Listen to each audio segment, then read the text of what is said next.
Olá pessoal, aqui é Lucas Becker falando para vocês diretamente do final do domingo de Páscoa, feriado esse de Semana Santa que para mim é bastante significativo como cristão católico, porque nós refletimos a paixão, morte e ressurreição de Jesus Cristo. Esse mesmo Jesus Cristo, vítima de linchamento público, tortura, pior pena capital da sua época, cruz, por conta de ter mexido com o interesse de alguns poderosos, por conta de ter, nas suas mensagens de bem, de paz e de justiça, ter incomodado aqueles que mais tinham poder na sua época. Esses, por sua vez, guiando o povo com massa de manobra, ficou gritando: mata, mata, vagabundo, crucifica! Acabaram crucificando Jesus Cristo, mas para nós isso não é um fim, porque no dia seguinte ele ressuscitou e veio a esperança de que o bem, a esperança de que as coisas boas elas sempre vão vencer, e que a morte não é um fim. Nós sempre trazemos, buscamos trazer essa reflexão para a nossa realidade concreta e para ver onde que isso está se repetindo na nossa sociedade. E eu achei interessante essa semana em especial, essa Semana Santa, porque aconteceram algumas datas comemorativas que dá para a gente fazer uma reflexão em cima. E uma delas, acho que a mais bacana, é o Dia do Índio. Bom, vamos lá. A questão indígena no Brasil, ela é algo que a gente tem que admitir. Nós temos um total e completo preconceito e falta de conhecimento a respeito disso. Prova cabal são as declarações de Jair Bolsonaro de dizer que índios em reservas são nada mais do que animais num zoológico. Mas a verdade é que muita gente acredita que é assim mesmo, que as reservas indígenas, as demarcações de terra indígena servem para pegar um monte de terra para deixar os caras lá fazendo o quê? Acredito que trazer algumas informações para desconstruir, para tentar entender como é que é a política indígena no Brasil, suas origens e o que se falta é interessante. Primeiro vamos lá, a política indígena, as bases dela, da nossa atual política indígena, não foi feita por uma pessoa que estava num campus X de humanas e pensou, vou fazer assim, assim, assado. Não, feita por um glorioso general do Exército Brasileiro, perdão, não general, marechal, nosso querido Marechal Randon. Porque é o seguinte, até antes de Marechal Randon, isso eu estou falando no começo do século passado, a política para os indígenas era assimila.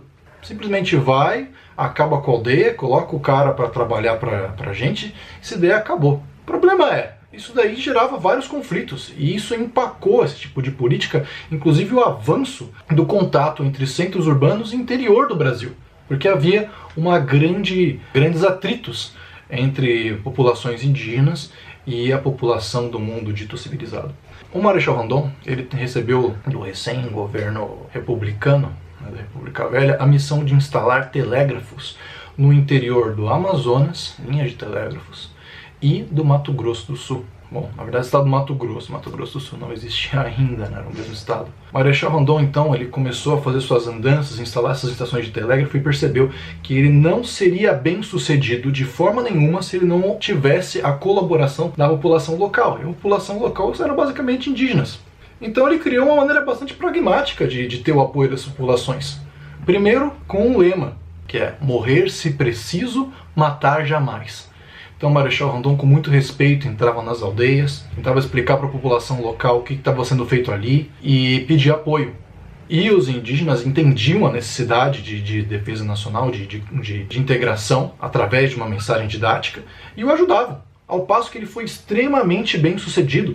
Isso foi além. Ele viu que instalar estações de telégrafo não era a única vantagem com a população indígena, mas sim também que essa população tinha um vasto conhecimento de ervas medicinais, de caminhos, que eles podiam ajudar no patrulhamento da nossa Amazônia Verde, que é gigantesca e de difícil penetração. Então ele, assim como com apoio de antropólogos, como os irmãos Vilas Boas e de Darcy Ribeiro, desenvolveram toda uma dinâmica para integrar o índio na sociedade brasileira de uma forma que não fosse agressiva. Então basicamente é o seguinte: respeite o índio tal como ele está colocado ali e traga para essa população acesso à educação, ou seja, estudo das suas línguas, acesso à saúde, e vão aos poucos colocando algumas dinâmicas para colaboração mútua, para controle das fronteiras, para aprendizado de ervas medicinais. E essa troca cultural fortalece, porque traz conhecimento que nós, da civilização, não temos para nossas indústrias, não só a farmacêutica, como defesa nacional, geográfica, conhecimentos hídricos e etc. Isso, inclusive, resultou na abertura do primeiro Museu Indígena do Brasil, por parte de Darcy Ribeiro, no Rio de Janeiro. Infelizmente, por conta de falta de dinheiro, investimento, etc., muitas vezes esse projeto libertador do Marechal Rondon acabou sendo deixado de lado. As terras foram demarcadas e os projetos de educação acabaram não indo para frente. Mas isso não é desculpa alguma para chegar com trator, sair matando todo mundo, porque isso volta para trás num quadro de Brasil colônia, de enfrentamento constante que só gera matança e não traz nada do ponto de vista de libertação, de nacionalismo, de desenvolvimentismo.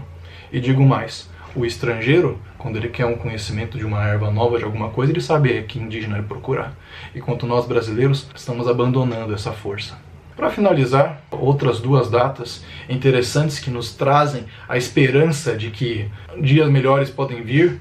Temos o Dia de Tiradentes, que é o simbolismo da nossa independência. Independente da história de Tiradentes ela ter sido verdadeira como um todo, ela é um simbolismo que nós precisamos nos tornar independente. Uma nação que de fato caminha pelas próprias pernas. E também, no mesmo dia do aniversário do Dia do Índio, temos o aniversário do nosso querido presidente Getúlio Vargas, criador da Petrobras, da Eletrobras, de tantas estatais, dos direitos trabalhistas que possibilitaram que grande parte da nossa população, nossos avós, nossos pais, tivessem melhores condições a sair do campo para a cidade e que ajudou indiretamente tantas pessoas a ter uma condição de vida melhor e que hoje em dia, com essas políticas de entreguismo total, de abandono ao nacionalismo, de antipatriotismo, tanto faz falta e cuja memória tanto nos dá uma esperança de que dias melhores poderão vir quando pessoas organizadas estiverem lutando por algo mais concreto.